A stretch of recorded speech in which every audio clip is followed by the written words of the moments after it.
Can you explain how morals are objective briefly? Also a definition for what you think objective means. How can a moral exist independent of any mind or opinion if morals come from the mind? What is an example of a moral fact? Would you say causing suffering is objectively immoral?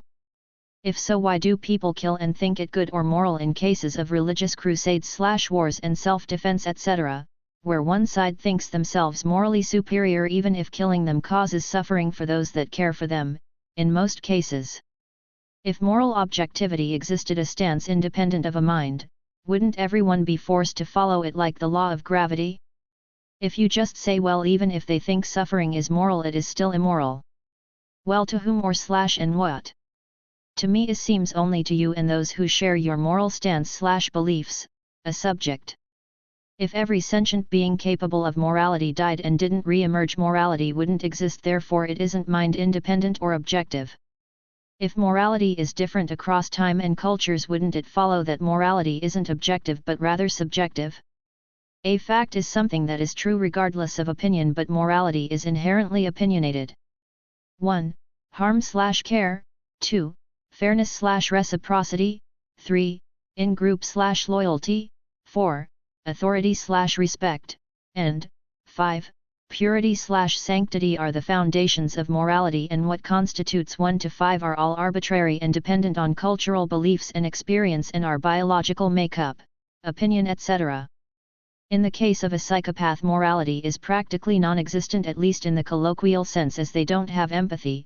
They may still follow laws and societal norms for more practical reasons like repercussions of law or lack of motivation to harm others. If someone would defy objective morality, would that not be like if someone defied gravity and started walking on air, which the psychopath seems to do effortlessly? If I'm wrong somehow, please explain. Side note, not entirely directed to you, even if God did exist, it wouldn't make morals objective because moral differences exist and therefore his moral demands, as in the Bible or whatever book a religious person subscribes to, are not objective, otherwise we would all have to follow them, and therefore if God did exist, he gave us differences of moral correctness or standards and therefore doesn't denounce if we believe murder or rape is ethical or not, because he allows these unethical actions. And differences in ethical standards or lack thereof, regardless of those who share different moral opinions/beliefs or believe all should have a moral compass. Indifference, God in this case could just be the source of the universe and existence, whatever that may be. I would humbly suggest doing away with all the objective garbage and just make the points for antinatalism or ephilism without saying it is some objective rule all must follow to be rational or not stupid or exists independent of our mind and our arbitrary inclinations. Those who are persuaded by your reasoning and the harms that come from existence will follow, and those who don't won't. But at least make rational arguments that don't make claims that are clearly incorrect. It would at the very least make you come off more honest, garnering more people to take you serious. And just because I heard some of your tropes before. Yes, pain is real, as is pleasure, and is experienced by majority. Majority of us experience suffering and solace as sentient beings, but this doesn't make them objective. They're products of subjects. Pain and pleasure alone is not reason enough to say life is not worth having, or in the case of pleasure, life is worth having in an all-encompassing manner or in a way that applies to everyone. Saying pain is bad, therefore all life shouldn't exist, is like saying pleasure is good, therefore life should exist. You can also just switch the words pain and pleasure with suffering and solace respectively, and it still wouldn't make them applicable to everyone. Majority of us experience suffering and solace. This is not reason enough to conclude a singular dogma towards non-existence or existence, otherwise humanity as a whole would have decided to go extinct or to multiply for as long as possible, especially if such views were objective.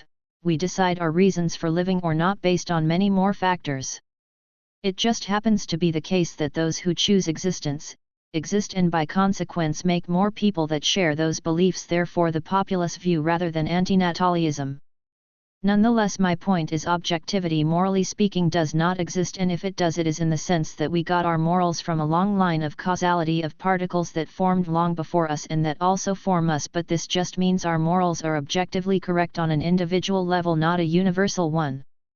You have asserted your own standard for morality within the last 100 years, ephilism, and yet think this objective, mind independent and universal, and not something you have arbitrarily devised.